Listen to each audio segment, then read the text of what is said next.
Hi guys, இன்றைக்கி நம்ம என்ன பார்க்க போகிறோன்னா ஒரு ஸ்நாக்ஸ் தான், பால் பணியாரம். வாங்க எப்படி செய்யலான்னு பார்க்கலாம். நான் வந்து பச்சரிசி எடுத்திருக்கேன். ஒரு 1.5 கப்பு பச்சரிசி எடுத்து போட்டு பாத்திரத்தில் ஊற வைக்க போகிறேன். கூடவே அதுக்கு ஒரு 1.5 கப்பு உளுந்து. நம்ம பச்சரிசி என்ன ஈக்குவலோ அதே ஈக்குவலுக்கு தான் உளுந்தும் போடணும். 1.5 கப்பு பச்சரிசி, 1.5 கப்பு உளுந்து ரெண்டையும் எடுத்து ஒரு 4 மணி நேரம் ஊற வைக்கணும். 4 மணி நேரம் ஊற வச்சுருங்க. நல்லா ஊறட்டும். ஊறினா தான் நல்லா சாஃப்டாக அந்த நம்ம செய்கிற அந்த பணியாரம் நல்லா சாஃப்டாக வரும். அதுக்கு ஊற வச்சாச்சு. நம்ம இங்கே என்ன பண்ண போகிறோன்னா, தேங்காய் பால் தேவை. நம்ம பால் பணியாரத்துக்கு நமக்கு தேங்காய் பால் தான் தேவை. நம்ம நார்மல் பாலில் பண்ணக்கூடாது, தேங்காய் பாலில் பண்ணால் தான் டேஸ்ட் நல்லாயிருக்கும். நம்ம தேங்காய் பால் அரைச்சாச்சு பாருங்கள். அரைச்சி அதை ஃபில்ட்ரு பண்ணிக்கலாம். நான் வந்து ஒரு தேங்காய் எடுத்திருக்கேன். இப்போது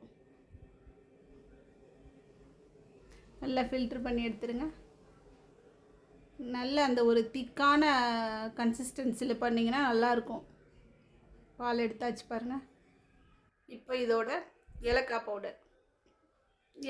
பவுடர் நீங்கள் ஒரு 2 ஸ்பூன் 3 ஸ்பூன் கூட சேர்த்துக்கலாம். எவ்வளோ சேர்த்துக்கிறீங்களோ அவ்வளோக்கு அவ்வளோ அந்த வாசனை நல்லாயிருக்கும், டேஸ்ட்டும் நல்லாயிருக்கும்.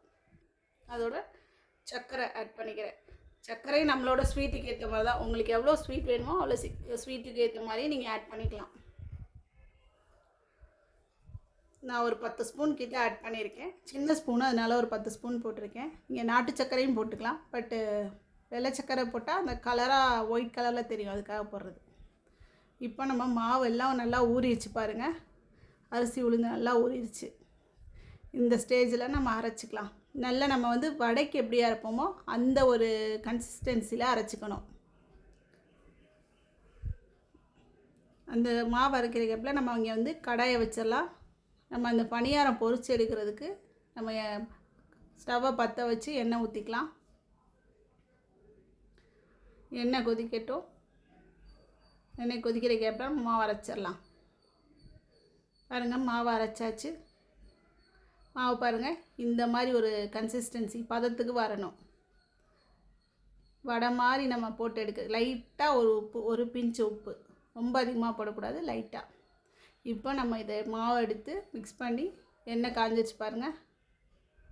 ஸ்பூனில் எடுத்து போட்டுக்கலாம். நீங்கள் கையில் கூட எடுத்து வடை மாதிரி லைட்டாக போட்டுக்கலாம். இல்லை நீங்கள் வந்து தேங்காய் சரடு எடுத்து அதில் ஓட்டை போட்டு கூட நீங்கள் ஊற்றலாம். உங்களுக்கு எப்படி வேணுமோ அப்படி. நான் ஃபஸ்ட்டு ஸ்பூனில் தான் போடுறேன்.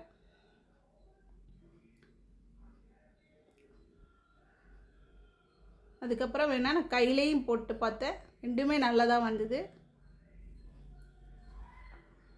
ரொம்ப நேரம் எண்ணெயில் வேக விடக்கூடாது.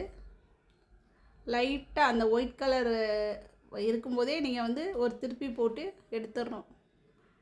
இந்த மாதிரி இருக்கும்போதே நீங்கள் எடுத்துடலாம். லைட்டாக திருப்பி போட்டு நல்லா வந்திருக்கு பாருங்கள். இதை நம்ம அப்படியே எடுத்து நம்மளோட அந்த தேங்காய் பாலில் போட்டிங்கன்னா போட்டு ஒரு 1/2 hour 1 hour ஊற விடணும். இங்கே பாருங்கள், நான் எடுத்து வச்சுட்டேன். பாருங்கள் எப்படி வந்திருக்குன்னு.